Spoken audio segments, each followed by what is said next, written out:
Salahu'deen went back to Damascus. And the narration mentioned that one wet day he went to visit the Hajis. And when he came back, it was cold, it's wet. He became ill. And every day his state got worse.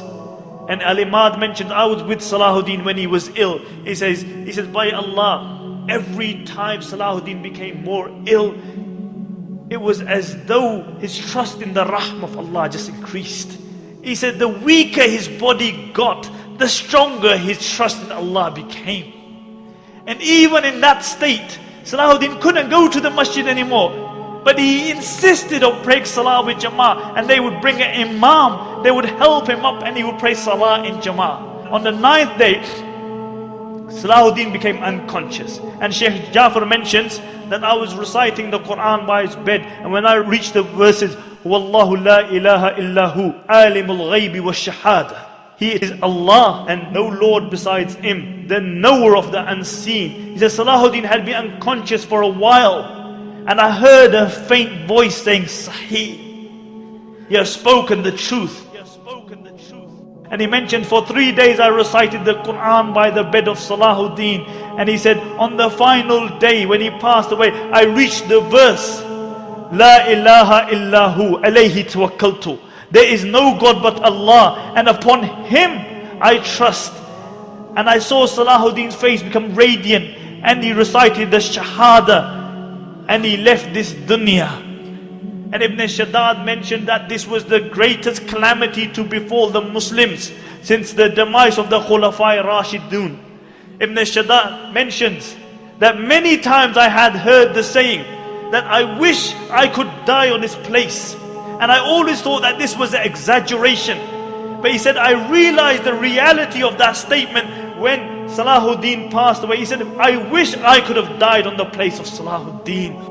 And Abdul Latif, the famous physician, says that he was mourned like a prophet because everybody loved him. The good loved him, the bad loved him, the Muslims loved him, the non-Muslims loved him. Everybody loved Salahu'deen. And what did this king leave behind him? King of Egypt, king of Syria, Lebanon, Yemen. What did he leave behind him?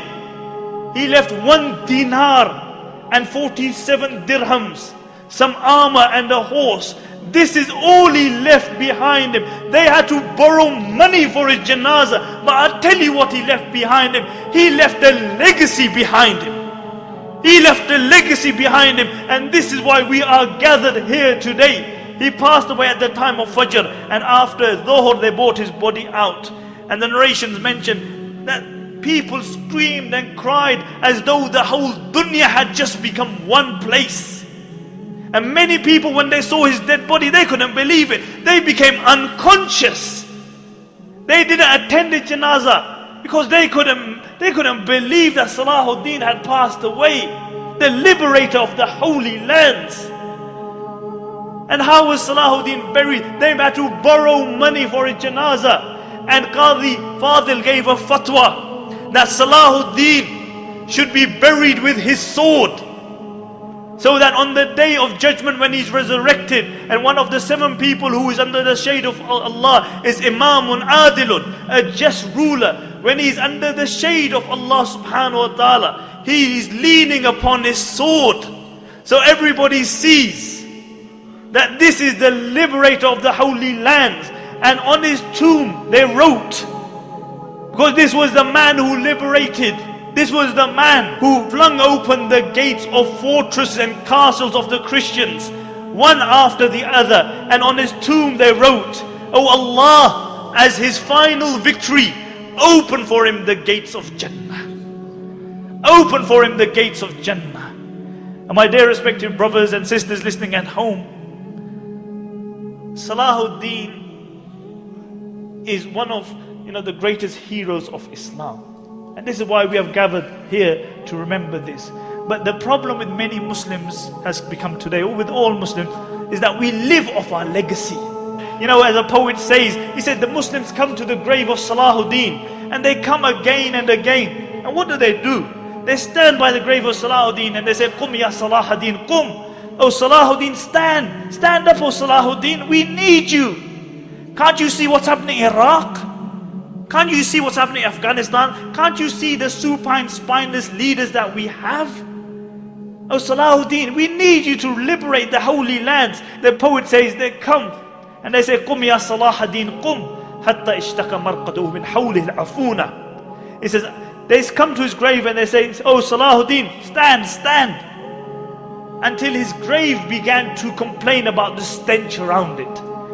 And the poet says, كَمْ مَرَّةً فِي الْعَامِ تُوقِذُونَهُ كَمْ مَرْعَةً عَلَى الْجِدَارِ الْجُبْنِ تَجْلِدُونَهُ أَيَطْلُبُ الْأَحْيَاءُ مِنْ أَمْوَاتِهِمْ مَعُونَةً. He said, how many times in the year are you going to wake Salahu'deen up? He said, how many times are you going to whip Salahu'deen for your own cowardice? And then he says sarcastically, أَيَطْلُبُ الْأَحْيَاءُ مِنْ أَمْوَاتِهِمْ مَعُونَةً. He said, has it come to the state that the living have started asking the dead for help? The living have started asking the dead for help. Nobody aspires to be a Salahu'deen. Nobody tries to be a Umar ibn Khattab or Abu Dhar or Abu Bakr radiallahu anhum or a Khadija or a Fatima. Nobody aspires to be like them. We live off our legacy. You know, we remember these people, but none of us aspire to be like them. We can't be cowardice because we believe in a hereafter. You can't celebrate the life of Salahu'deen and Umar ibn Khattab and then be cowardice yourself.